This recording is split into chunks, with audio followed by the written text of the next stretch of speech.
One two three four five ready start.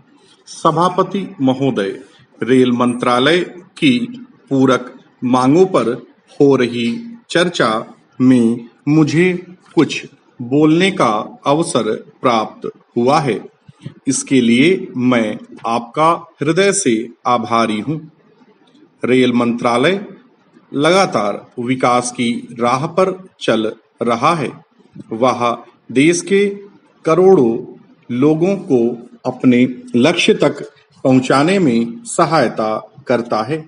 आज rail द्वारा पूरा राष्ट्र आपस में जुड़ा हुआ है।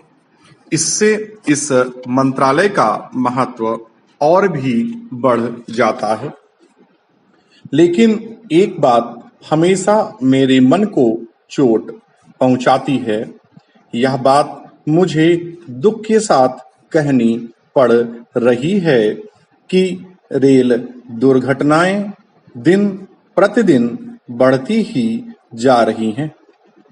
इससे न केवल लोगों की जानें ही जाती हैं, बल्कि राष्ट्र की संपत्ति का भी बहुत नुकसान होता है। इन दुर्घटनाओं के समय संबंधित मंत्रालय द्वारा बड़े-बड़े वायदे किए जाते हैं। मृतकों के परिवारों के प्रति संवेदना व्यक्त की जाती है। अस्पताल में घायलों को देखने के लिए होड़ लग जाती है। जांच के लिए आयोग भी बैठाए जाते हैं, परंतु आश्चर्य है कि आज तक किसी भी कमीशन ने यह रिपोर्ट दी हो कि आखिर लगातार हो रही इन दुर्घटनाओं के पीछे क्या कारण है।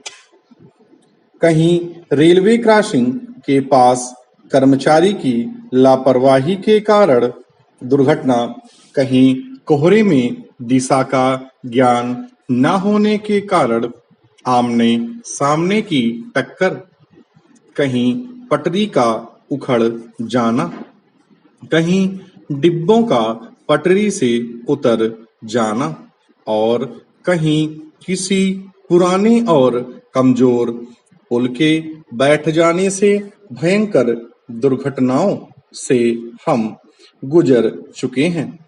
फिर भी स्थिति में कोई सुधार नजर नहीं आता। इतना जरूरी है कि देश की अभागी जनता बार-बार इन दुर्घटनाओं का शिकार होती रहती है। दुर्घटना की जांच रिपोर्ट ठंडे बस्ते में चली जाती है और अगली दुर्घटना हो जाती है। फिर वही कहानी दोहराई जाती है। मान्यवर रेलवे एक ऐसा मंत्रालय है जिसके पास राजस्व की कोई कमी नहीं है। फिर इसमें ऐसी अव्यवस्था क्यों है? सदियों पुराने पुलों की जगह नए पुल बनाए जा सकते हैं। रेलवे क्रॉसिंग पर फ्लाई ओवर बनाए जा सकते हैं। रेलवे पटरियों की मरम्मत करवाई जा सकती है।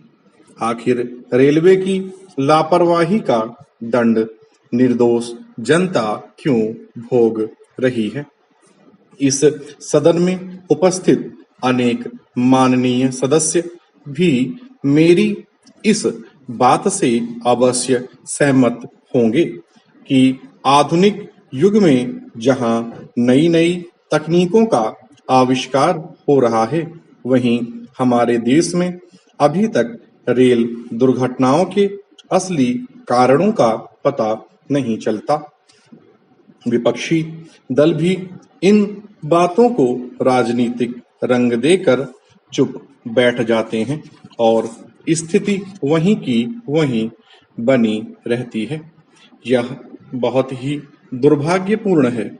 जब तक राष्ट्रहित के मामलों को बिल्कुल निष्पक्ष होकर ईमानदारी से नहीं देखा जाता, तब तक देश की प्रगति और विकास केवल कागजी कार्रवाई तक ही सीमित रहेंगे।